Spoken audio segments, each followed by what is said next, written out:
વિરસલ નામનો ચારણ જામનગરના વીડમાં ભેહું ચારે જામ સાહેબ બાપુની મોટર નીકળી. એ વિરસલ ને ભેહું ચારતો જોયો ને એમાં એક ભગર હતી પણ ટેકા લહંતી ગધોલા બીચ ઝાડકા ડગાવે ટૂંક ઝાડકા ઉખેડે બુલ ઠલ્લાસે જોરાણ હાડકા ગોળ હી જેના અને થાકા હંસ જેમ હાલે. એ કદાચ જો મસ્તીમાં આવી ગઈ હોય અને દહક ડગલા પાછી હાલીને પહાડને પોતાના માથાની ટક્કર લગાવે તો પહાડના બે ભાગ કરી નાખે. અને કદાચ 100-200 વર્ષ જૂનું ઝાડવું હોય અને એને ખીંગડા આમ કરીને આમ એક ઝપટ મારે તો મૂળિયા હોતું ઝાડવું ઉખેડી નાખે. અને હાવજની સામે થઈ હોય તો વાઘરી હરગવાની સિંગને ચીરે એમ હાવજના બે ભાગ કરી નાખે. આવી બેહું ભાઈ. એમાં ભગરની માથે નજર ગઈ જામ સાહેબ બાપુની. પેલા કે આ કોણ ચારે છે, આ ખાડું કોનું છે? તો કે વિરસલ નામનો તુંબેલ ચારણ છે એનું ખાડું છે. તો કે એને કેવરાવા એની ભગર આપવી છે, જે રૂપિયા લઈ દે એ દેવા છે, આપણે એમ નામ નથી લેવી. માણસો જેને કીધું કે આ વિરસલ તારું દાલદલ ફીટી જશે, ભલા માણસ જામ સાહેબ બાપુ તારી ભગર માગે છે, બોલ કેટલા રૂપિયા આપવા લેવા છે તારે? વિરસલ નામનો ચારણ બોલ્યો કે જામ સાહેબ આપી આપીને એનું નગર આપે પણ હું મારો ભગર થોડી દઉં કઈ. એ એનું આપી આપીને નગર આપે, મારી ભગર ન દઉં.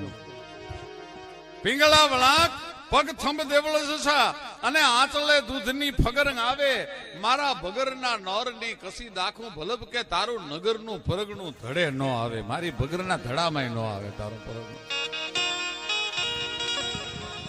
એવી બેહું જેના આંગણે બાંધી. મારે જલવાદલી ના પાણી બીજું કોણ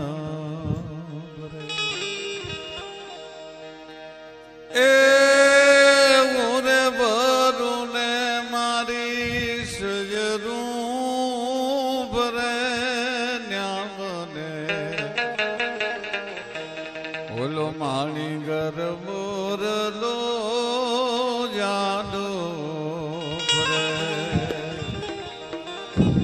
અમારે જલવાદલી ના પાણી બીજું કોણ ભરે.